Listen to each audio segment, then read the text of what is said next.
today's topic. So today's objective is going to be, we want to focus our discussion on using the employee performance review as a tool to sync the shop's expectations with employees' performance.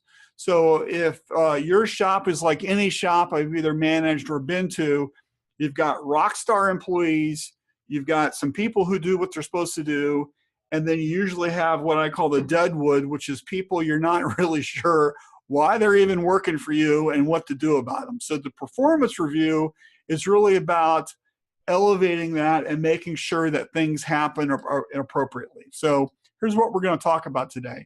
We're going to talk about the history of the review and why it might be broken in your shop. And then we're going to talk about what to kind of think about before you get started with changing your review program. We're going to talk about using this review as the opportunity, as a tool to start getting to, I've got air quotes going, getting to the next level. And this is a super important and critical way of doing it, is using the review. Okay, I'm going to give you a new method, okay, which might make you feel a little uncomfortable, but I know that it's worked. I've used it for probably 2 decades at least. And then I'm going to show you how to do it. And then we're going to build the plan. Here's how we're going to do it exactly to the T. This is how you do it. If you do it this way, I know you'll have success. Okay. So first off, let's talk about the history of the review. And here's what I mean by that is typically in shops, there isn't much alignment with the review process. The method that's used is usually broken. And I've been to tons of shops. This is one of the things I coach people on.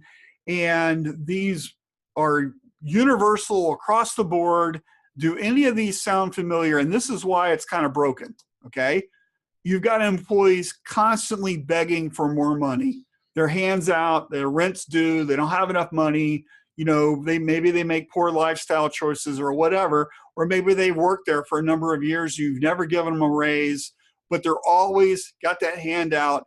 Hey, I need a raise. Hey, I need a raise. It happens a lot, okay? Another thing is employees that that employee reviews are important, but you never get around to scheduling them, okay? And so when you think past it, you might have an employee going, hey, I've worked here for 2 years and I've never had a review, or you're past when you said you were going to do it, or something is going on, okay? So most reviews are on an annual basis, if that, and I'll talk more about why that could be a challenge in a minute.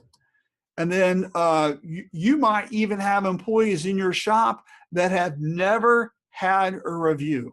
Okay, maybe they just got started, or worse, they've worked for a while and you've never had a review with them ever. Okay, you just keep putting it off. And then here's the biggest complaint, and I probably get a shop owner at least once a week emailing me or calling me with, hey, where can I find good people to work for me? Or I need a press operator, or I need an embroidery operator, or I need a guy to work in shipping, whatever, okay? They're constantly on the lookout for these people, okay? They want to just hire somebody right off the street in their struggle, okay? A review can help with that, and I'll go into that in a minute. And then you've got employees that just quit.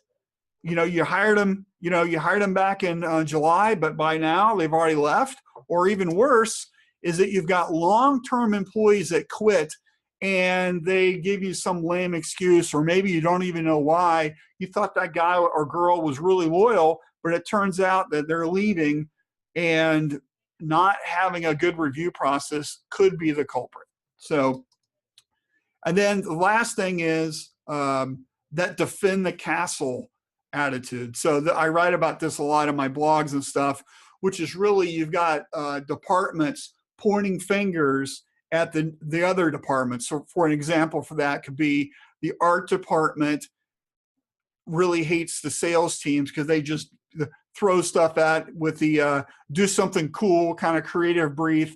And then the art department also pushes that on to screening or the production department. And why isn't that ready? Well, we've got to print that job tomorrow. There's no screens. the thing didn't go out on time. So there's a lot of finger pointing. There's a lot of it's not my fault excuses. Okay, when you have alignment with your review process, believe it or not, all of that goes away. Okay, you start working in your shop as a team, which is the most important way to work. You want that teamwork. Okay, so let's get into what we're talking about. Here's why reviews matter. Okay, first off, your employees are your most important asset. Okay, that t-shirt isn't going to print itself. That design isn't going to automatically appear. Those embroidery jobs aren't going to be hooped or trimmed or sewn. You're not going to get those numbers heat pressed on the shirt. I don't care what type of equipment you have. I don't care what customers you have. Your employees are the most important things you have in your shop, and they're the most often neglected. Okay, you'll be happy to drop thousands of dollars on a piece of equipment, but yet we're hesitant to have a review program. We're hesitant to have a training program. We're hesitant to talk to our employees about how they feel, what they want to do, what their goals are. And this is a really most important overlooked thing in your shop, which is why we're talking about it today.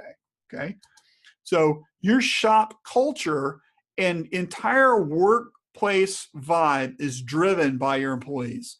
So if they're not happy, if they're disgruntled, if there's something going on, your shop is just a horrible place to work, and you can't get good employees. So if you're starting to have to replace a whole shift with maybe temps, because I've heard about that in some shops, I've talked to managers where they can't get anybody to work for them.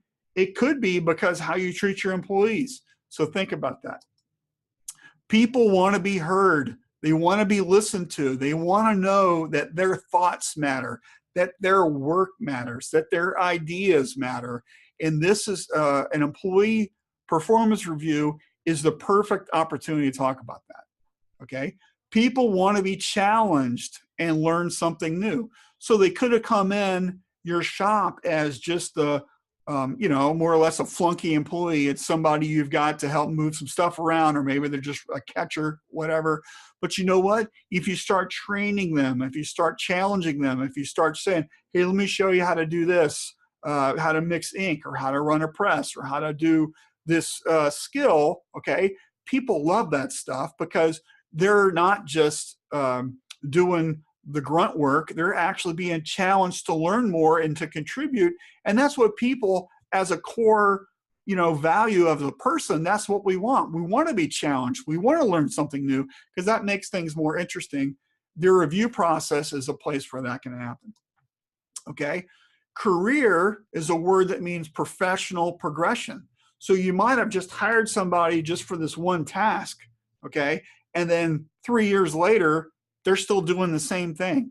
Okay. Well, the problem with that is that there's no progression. People get bored, and people hate that, which is why you might have a problem with keeping people in receiving or the screen room or wherever. If you have that in your shop where you're constantly just having to replace people all the time, it could be because your review process is kind of broken and you don't have any professional training where they're actually building a career in your shop rather than they're just doing this one task. Okay.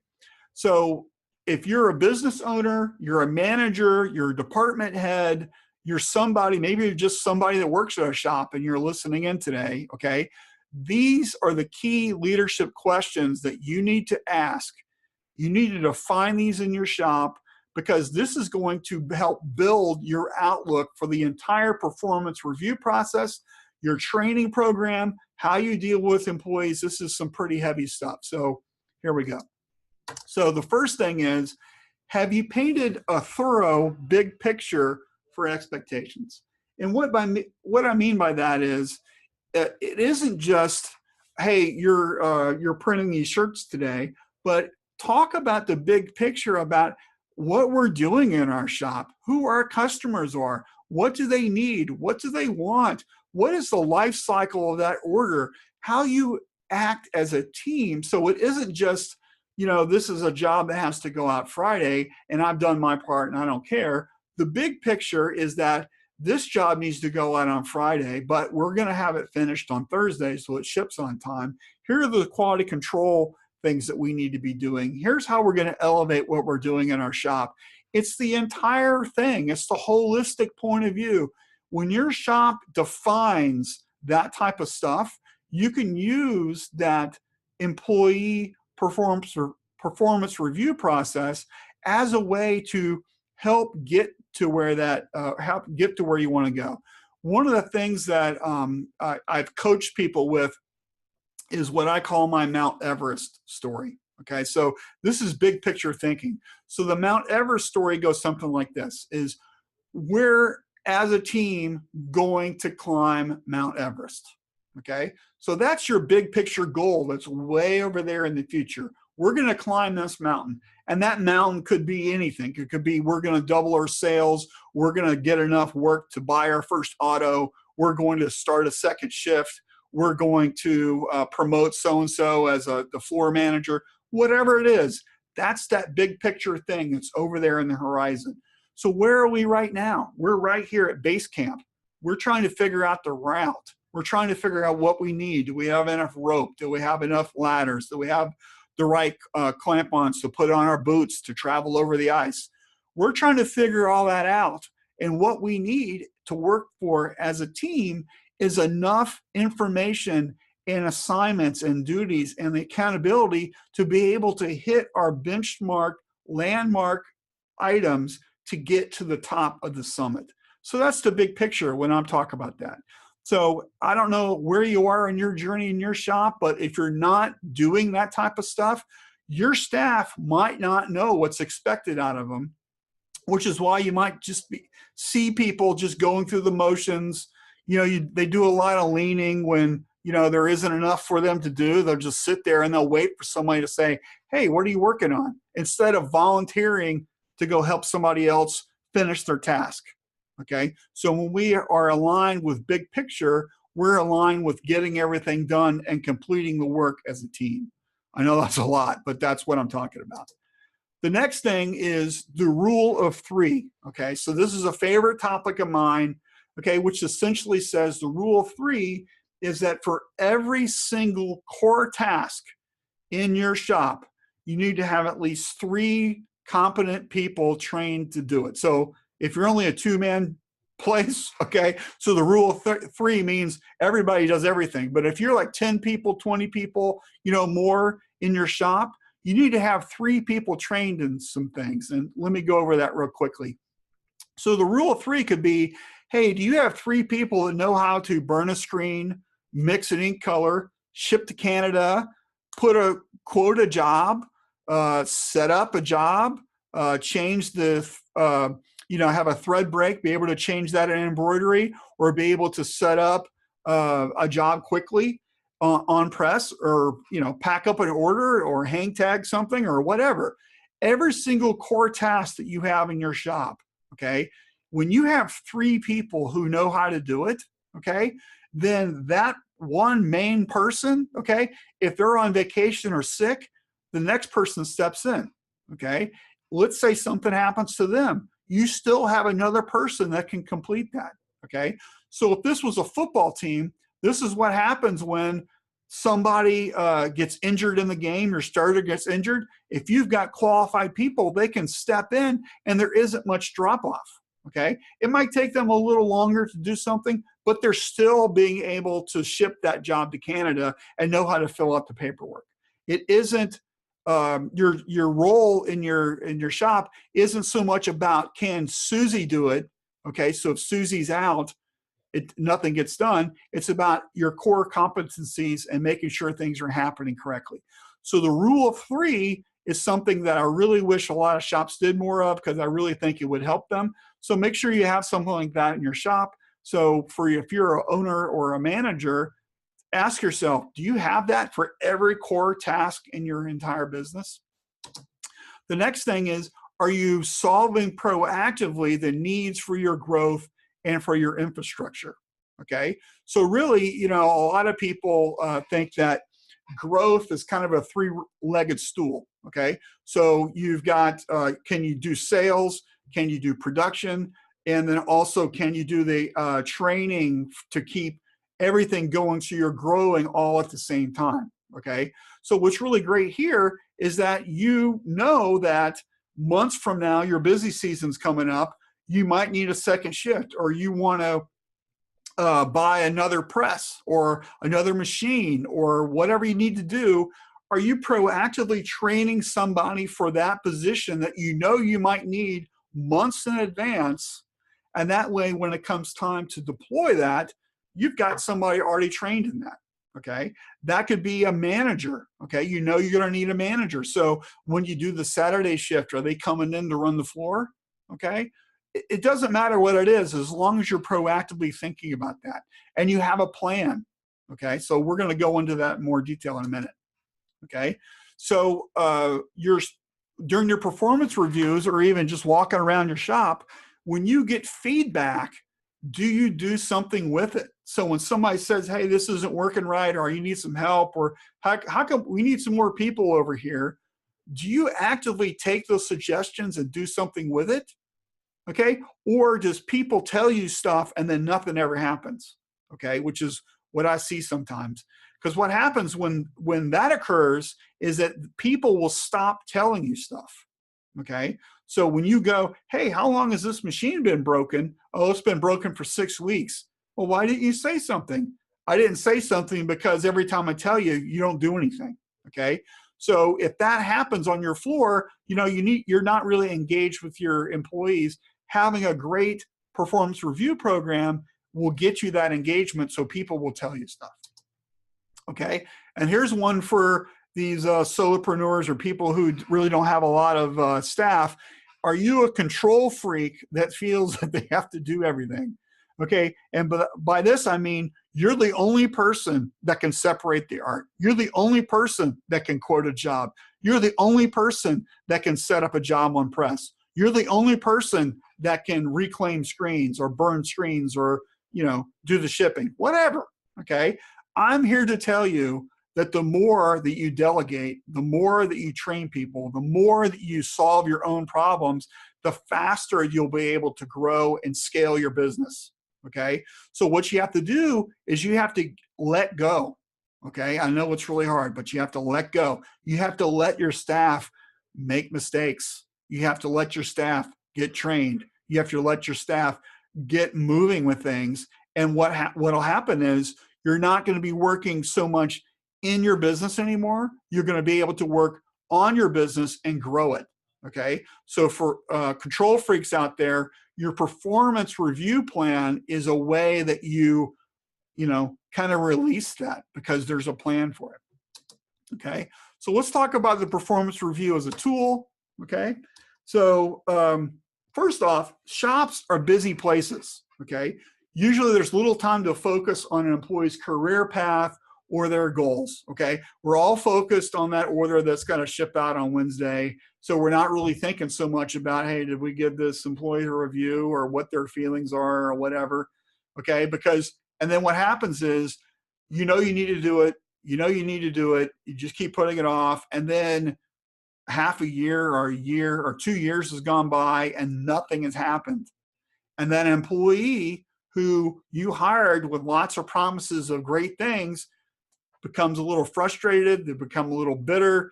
Maybe they don't do a good enough job. And then it's a kind of a cycle down into doom. Okay. And you wonder, gosh, what happened to Fred? When I hired him, he was great, but now he's awful. Okay. The performance review is a place where that can really help. Okay. So what we're going to be doing is we're going to be setting a specific time for a discussion about work performance. Okay. This is going to be on a calendar. Everybody's going to know what we're doing. It's going to be very transparent. Everybody's going to have complete alignment, and they're going to be thinking that, hey, they really are looking out for me because this is what's going to happen. You've got a plan for it. When people have the expectations about how and what you're doing with their career, they're more apt to put in more effort because they see that you've got a long range plan for them, and it isn't just about that order that's got to ship Wednesday. Okay. So here's what you need to do is you need to think about what are they doing that's just awesome, okay? And you're going to talk about that in the review because you want more of that, okay? You want more of those, whatever they are that they do, and you want more of that. So you have to acknowledge the things that they do well, okay? And I'll give you tips on how to do that in a minute, okay? And then the next thing is you want to talk about where are there opportunities for improvement? What do they need to do, you know? And this could be, both of these things are kind of similar. You need to have examples of each. You can't say, hey, Fred, you're always late, because that's not true. He's only really been late 4 times. But in your brain, Fred's always late because, you know, when you went to go look for Fred, he was just clocking in and it's 1/4 past the hour. So it's like one of these things where you need to come prepared with data. You need to come prepared with this is exactly what happened. And if you're not measuring that stuff, you need to figure out how you're going to do that, okay? And then another thing that we're going to talk about in a performance review is what are they interested in learning? You want to dig into their interests because people come into our industry, you know, maybe they just needed a job, but guess what? We work in some great creative shops. Let's face it, we're badasses, right? So we want more people to learn what we know, and that way they can share our passion and our enthusiasm for things. But guess what? You have to find out what they're interested in, okay? You'll never know that unless you're asking, okay? You'll never know that they want to learn how to operate the press, or they love to do your social media for them, or that they, you know, on their side project, you know, they design websites for people. You won't know that unless you're talking to them, okay? So you have to ask about that, and our performance review is a place that we can do that, okay? And this is my favorite thing. I've been asking this for forever, okay? For as long as I've been running things, I've been asking, if you could change one thing working here, what would that be? It's the most powerful question you could ask, okay? Because everybody, trust me, has an opinion on something, okay? You'll never get the same answer to this question. I don't care how many employees you have. I don't care what they do. Everybody's got an opinion on something that they hate working for you. So this is a super powerful question. I love asking it, and I've got a piece of paper and a pen, and I'm writing down their answer. Okay. And then what I'm doing is I'm taking that suggestion and I'm trying to figure out, hey, how can we do that? You know, is it even possible? You know, people will come up with some great ideas, but sometimes they come up with some really weird ones too. That doesn't mean that you're going to do what they're saying, but you're just asking the question and you're listening to what they say, and you could have a whole conversation about that. Okay. It's the best question to ask in a performance review, and I love it. I love it. Okay, so let's talk about the new method. This is how I want you to think about doing things. First, I want you to go back in and pull their records, okay? I want you to use their hire date, which is the month that they were hired in, okay? So this is October, it's almost November, right? So go back through, did you hire somebody in November, right? So you need to use that date and schedule reviews 6 months apart, okay? Just build an Excel spreadsheet. It's really easy to do. And so what you want to do is every 6 months, you're having a conversation about that employee's performance, okay? So from right now, 6 months from now, okay, is going to be what? April, okay? So you do a review now, you do one in April, then you do another one in October, then you do another one in April, and it keeps cycling through, okay? And the reason you use 6 months apart is that, frankly, we're so busy, nobody, I don't care who you are, can remember what happened a year ago. So if you're only doing reviews on an annual basis, okay, you're forgetting something really super awesome, or you're forgetting something really not so awesome when you do these reviews. But everybody can remember what happened 6 months ago, okay? So that's the reason why you use 6 months. Okay, you use 6 months as the cycle because it gives people a fair assessment of what was going on. Because guess what happens? If you only do it a year ago, if you only do a year reviews, then the whole focus is really just about what happened a couple of weeks ago, because nobody can remember a year ago. Okay, so use 6 months as your date. And there you go.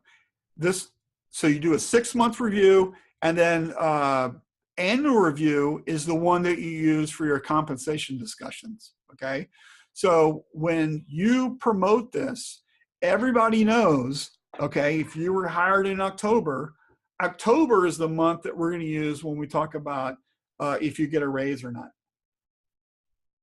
Okay, we're not going to do that at the 6-month review. We're only going to do it on the annual review, which is based on the annual hire date. Another great thing to remember, though, is that when you do stuff like this, okay, you're not doing reviews every single person in your whole shop in 1 month, which is crazy because it just throws everything off. When you do it like this, it's kind of spread out, and that way you're only doing a couple a month. And then it's much easier to manage. It's much easier for employees. Everybody kind of understands what you were doing. Okay, so what we're going to do is when we do the reviews, we're going to schedule these with feedback from 3 groups. Okay, the employee, so that's a self-review. The supplemental review is everybody they come in contact with. So if you're an artist, right, it's customer service and sales, but it's also production in the screen room, okay? All of these people will submit feedback on that particular employee because that's what you want to know. You want to know how this person operates on a day-to-day basis, okay? And then you have a manager review, okay? So the manager review is the person who supervises them the most on a daily basis, okay? That could be a team lead, that could be the floor manager, that could be the operations director or whatever you call them, but whoever comes in contact with this person the most is the person who's organizing and running this review, okay? So this is also known as a 360 because you've got a complete picture of what's going on. And what we're gonna do is we're gonna use questions that are all the same, okay? And each person, the self, the supplemental, and the manager fills this form out. It's the same form. And then what you do is you cobble it all together. And then when you have this performance review, what you're doing is you're reviewing and comparing what the answers are. Because if the employee says that they're awesome, but everybody else they come in contact with says, they're kind of mediocre, and the manager really has some issues, then you have to ask, why does this person think that they're so great when everybody else says they're not so great, okay?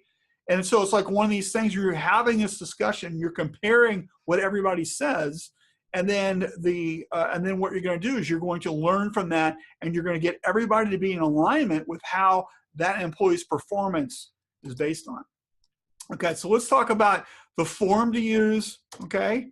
And what we want to do is we want to use a short, easy to answer questionnaire for feedback, and you're using your company core values as the traits you are measuring, okay? And I've got some examples here in a minute. You can do whatever you want, okay? Just make sure that they're always the same. It's the same for everybody. And of course, you can do this and realize you need to rewrite something or maybe you need to add something. That's fine, okay? You can always edit stuff later, but the most important thing is to get going, right? So what you're gonna have is you're gonna have an essay question at the end for people to explain their answer. So if you have a thing, let's say talk about their skill, maybe they don't make any mistakes, you might have an essay thing that says, hey, Fred does a really good job, but when he's a rush, he tends to make shortcuts that causes problems. Somebody can use that to explain why they rated them a certain way, okay? Or if it's too much, you could just do an essay at the end, however you want to do it. But you need to give people a reason to validate why they're rating people a certain way, because people like to leave comments and suggestions. Okay, and then you're going to end your review with a goal setting exercise for what the employee needs to work on or accomplish in the next 6 months. This is the most important and powerful feature of their performance review because it's engaging the employee, it's setting the expectation on what they need to work on, and that's also giving them a timeline as far as where you should be in 6 months from now. For example, let's say you have an employee that comes in late all the time, okay? So this is one of their goals. They need to be on time more. you're going to say not just on more, but what you mean by that. Okay. You can only be late 2 times in the next 6 months, or whatever you want to say. Okay. And then 6 months from now, when the next employee performance review comes up, were they late? No or yes. Okay. And because you have the data for that. It could also be some big items like by the end of 6 months, we want you to be trained with this new skill. For example, here's a catcher who wants to learn how to be a manual press operator. Okay. In that 6 months time, we're going to give that person some training. And in 6 months, are they printing shirts or not? Are they fully trained? You know, this is how you move people up through your system, is by doing stuff like this, setting goals. And they're not just goals, they're goals with a date on them. And that way it's not just their goal, it's your goal as a manager also, because you need to work into your training program that you're going to give this person some help into learning how to be a printer. Okay, which means you're going to talk about how we're going to do that. We're going to schedule some time every single week. You're going to work with Fred over there at the press. Whatever you're going to do, happens in the performance review, and everybody agrees to it. Okay, it's really important. And then I created a link for a sample form you can download. Here's the address. It was a big long thing. It's a Google form. You can download it to use. You can change it. You know, do whatever you want. And the questions are going to be what's on the next couple slides. Okay, so I'm going to give you 2 seconds to write this down. It's just tinyurl.com/YD9PBC27. Okay, and if you get lost or you need that again, just shoot me an email at marshall@inksoft.com and I'll send it to you.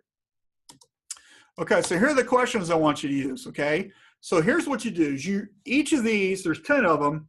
So you rate each of these core values on a scale of 0 to 10, with 0 being that they're absolutely awful at it, and 10 being they're a rock star. Okay, so they're the best person in your whole shop if they get a 10. Okay, and you have to kind of give that expectation on the rating system when you roll this out to your employees, because what you don't want is it to be a popularity contest. You don't want everybody just to get 10s all the time, because that's not helping anybody.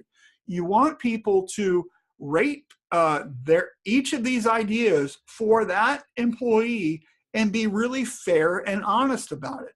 So if you're not getting fair and honest, you need to kind of reassess what's going on. But what I found is people will do it most of the time really great. You're always going to have the buddy that rates them high, and you're always going to have somebody who might not like that person, kind of give them a poorer rating. But where the truth is usually right there in the middle. Okay, so let's just go through these real quick. Okay, so these are the ones that I like using, and you can rewrite it if you want. The first one, and these are in no particular order, is dependability. So rate the employee on, are they dependable? You know, do they show up on time and ready to work? Do they complete their assignments on time? Okay, this could mean is the job printed when it's supposed to be printed? Are the screens ready for the screen room for production to grab? Is the art approved and ready to go on the due date? You know, do they do everything the way they're supposed to? If you're working shipping, is the shipping going out in order to meet the UPS truck, or sometimes stuff didn't go out because it was late? You know, so are they dependable? That's what you want to know. Or there's somebody you can count on. Okay. Remember, you're rating them on a scale of 0 to 10, you know? So in your brain, how would some of your employees on dependability, how would they stack up? The next is work ethic, okay? Do they work hard at their job? Or are they inconsistent with their effort? Do you constantly have to nag them to get stuff done? Do they seem to loaf? Are they always in the bathroom? You know, do they make excuses as to why they're not doing their job? Work ethic means you want somebody who's really kind of just kicking ass for you, right? So if you were to rate people, how would they rate on that? Okay. The next is self-motivated, right? Do they continually need to be followed up for their assigned tasks? Okay. So are they organized and ahead of the game? Are they proactive? Are they somebody who constantly just if they don't have anything to do, they'll pick up a broom and start sweeping. They'll go over to the next workstation and start helping them box up an order, or they'll do something to keep moving, and you don't have to constantly follow up on them, because those are the people that really push you ahead of everybody else, and that's what you want. Are they a team player? Okay, do they help others achieve their goals? Do they make it easier for the next person? A great example of that is like somebody that works in production that when the job is over, they'll bring the shipment down to shipping, okay? Or maybe it's a 2-location job and you're printing the sleeves on another press. They will bring everything over to the next press on carts and line it up for them, so that press doesn't have to come get it. Do they see things in a big team player picture? So it isn't just, I'm working on this order. This order is for the whole shop, and if it doesn't go out on time, it's a big problem. So are we solving our problems by working together as a team? That's a great example of that. The next is their positivity, okay? Are they just generally nice people? Do you enjoy working with them? Do they contribute to your culture of your shop? Because the reason this is important, because let's face it, some people are just awful as people, and you know what I'm talking about. They don't contribute. They're super negative.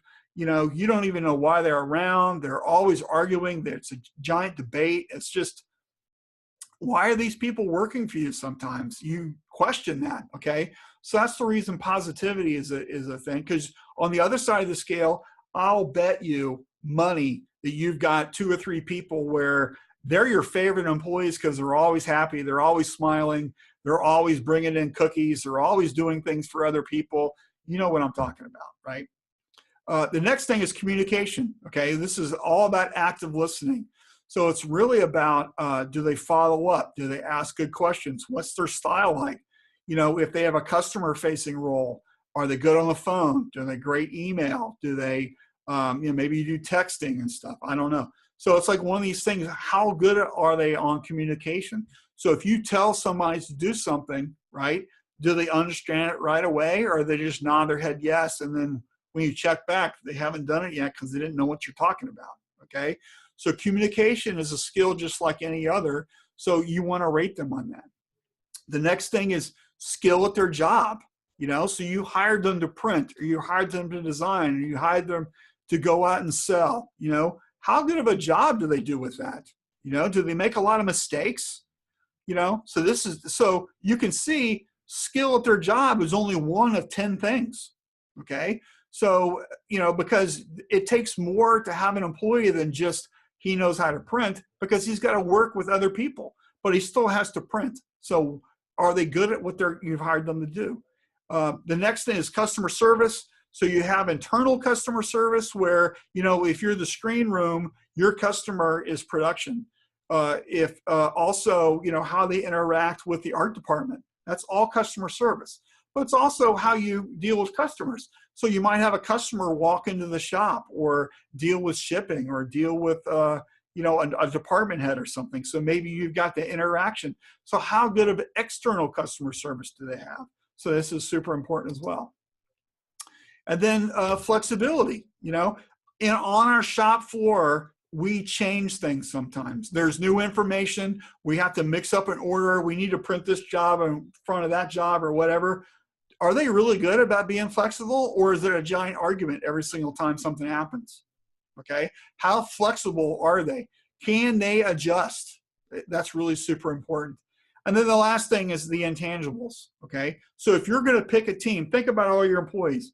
If you're going to pick an all-star team, right, you probably can pick people who do a good job or have good communication skills or whatever. But some people might make that team because they're like a utility infielder. They're really great at a lot of stuff, and you can put them anywhere, because they really kind of have that certain something. Okay. That's that intangible that we always want to find. They have that extra flair about working here. Okay. So those are all the questions.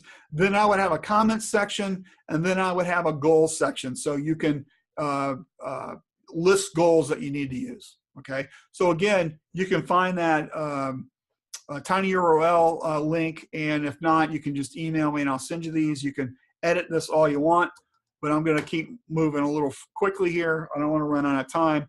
So here's how you do this. Here's how you create this performance review program, okay? I want you to create a spreadsheet with all of your employees, their hire dates, the departments they work in, their position, you know, they're a catcher, they're an embroiderer, they're sales, whatever, and their current rate of pay, okay? Create that spreadsheet. You can do each worksheet by each department if you want, or you just do one big master one, whatever, however you think works better for your shop, okay? I would also add the date of their last raise and the amount that you gave them also. You know, was that a monetary amount, like it's, you know, an extra $1,000 a year? Was it based on a percentage, like, you know, it's 3% or 5%, whatever it is? What did you do? Okay, this is really super important because you can, if it's a spreadsheet, you can do a filter and you can see who hasn't gotten a raise lately, okay? Or how much do we give them, you know? So this is super important information because it's going to help you determine what you might do for the future, okay? Have a notes section. Use this to remember something. Hey, you had this conversation with Fred in March. You promised him a raise in November, okay? This is where you put that, okay? And that way you don't forget. Or Fred's been late 6 times this month. You suspended him, okay? Your suspension policy means no raises for next year. This is where you put that note so you remember what to do, okay? So it's, a notes section is really important to have because it's just a kind of a reminder about some things you said, or it could be about a policy thing or whatever. Okay, using the month the employee was hired, plan the reviews for that month, and one 6 months out, and then another one 6 months out from that. Okay, so you could just have a running schedule for, you know, 2017, 2018, 2019, and it's real easy to do when you do it that way. And what you do is just do a column. Here's January, February, March, da da da da. Each is a column, and then you can just do a date that you did the review or you're planning the review, and that way everything is planned out all the way out a year, maybe 2 years in advance. Everybody knows what's going on. This is the easy way of doing it, okay? And then here's what I like doing. On the 15th of the month prior, okay, you schedule all the reviews for the next month, okay? I don't like doing it too far in advance because too many things come up with vacation and sick days and, you know, whatever. So what I like to do is the 15th of the month prior. So for example, November's coming up right now. So by October the 15th, all the reviews that I would do for November, I would schedule them on October the 15th for November. And I like to pick days that make the most sense for the shop, usually days that you aren't as busy. So if you're a little slower on Mondays, do them on Mondays. You're a little slower on a Friday, do it on a Friday. Maybe it's a Wednesday. Maybe it's the end of the day, or maybe it's the beginning of the day. What I would try to do is just kind of think, when is a good slot for about 30 minutes, that's all it should take, that you can have a review for Fred for next month, okay? And then you put it on your calendar, and then what you're going to do is you're going to invite Fred to that, and then next thing is you send all the review forms out for everybody that you would like to review Fred, and you have it due 2 weeks before, okay? So if your review is going to be on the 20th of the month, all of the reviews are due to you by the 6th, okay? It's just that easy, okay? And you do it 2 weeks because there's always some joker that was out or they forgot to do it or whatever, and you give them another week to do it, okay? But you make it due 2 weeks before, and that way you get all the information, and it's very easy to collate and do something with it, and everything happens in advance, and it's just a scheduled activity, okay? You're going to gather all that information, and what you're going to do is everybody rated those traits, you know, 6, a 9, a 10, or whatever. You send it off to 8 people. You're going to use an average score of all those questions, okay? And that way, when you have the review with Fred, you can go, all right, Fred, for communication, everybody gave you a 7.3, which is pretty good, okay? Good job, okay? Or everybody gave you a 4.6. You're awful. Here's how we're going to change that, okay? So it's like one of these things, you just use averages, it keeps everybody anonymous, nobody has to know who said what, because it's just a number, okay? So we're gonna build the plan. Here's what we're gonna do. We're going to build the program first and then discuss with the company, okay? That's really important. So here's what you do is take that spreadsheet idea, build a spreadsheet, schedule everything out. When are people gonna have their reviews? When does it make sense? How many do you have to do? Put it out for at least for 2018, okay? Make sure it works. Do your question form, get everything ready. And then what I want you to do is just schedule a time at the end of the day to talk about, here's the change we're gonna make, and this is what it means to you, okay? You're gonna let them know the expectations. Here's the reason why we're doing it. You can use that climbing Mount Everest story, okay? We wanna do it this way because we're having trouble with so-and-so or a problem or some sort of thing. Let them know why you're doing it and what you're trying to solve. What are the problems you're trying to solve, okay? You're gonna talk about everybody gets reviewed every 6 months, but all your money compensation discussions only happen on your annual date. It's not gonna happen at any other time. This completely eliminates that, 3 months into somewhere, hey, I need a raise. Because your policy is to only do it on the annual review. That's it. You're done with that, okay? And once you do it that way, then these questions stop. You're gonna give everybody the copy of the questions. It's not a secret. In fact, you don't want it to be a secret. What you wanna do is you wanna have everybody know how they're going to be evaluated, who is evaluating them, and what does this mean? And the reason you want this is because then everybody knows you're being evaluated on your communication, on your teamwork, on the skill of your job, how you interact with people. All those tangible things that you're talking about, everybody knows they're going to be rated on later. So what happens is everybody starts being nicer to everybody else. They start doing jobs. They start working as a team. They start asking more questions. They start coming up with ideas for continuous improvement because you're working together as a team now, okay? And once you roll this out, it's going to seem kind of weird, and it might take a couple reviews into the process to make some changes that really make sense on your shop floor, but this really works. And I've been doing it for years and years and years, and it's changed the course of tons of shops, okay? You're going to explain why you're doing this. You want their feedback. Their opinions matter, okay? So you're not Zeus throwing down lightning bolts from the top of Mount Olympus, okay? The reason you want to do this is because you want to know what they think. You want to know how we should run our shop better, okay? The reason you do this is because they're your most important asset and you want their help to make your company better, okay? Their opinions matter because they're the ones doing the work, okay? So if they're having trouble with something, they should say, hey, you know what I need? I need this type of thing, or, this ink isn't working right. And you can have a full investigation about why you're having trouble with it. You want their feedback. And this is how you're going to get it. They have an opportunity twice a year to talk to you about this stuff, okay? So people love this, okay?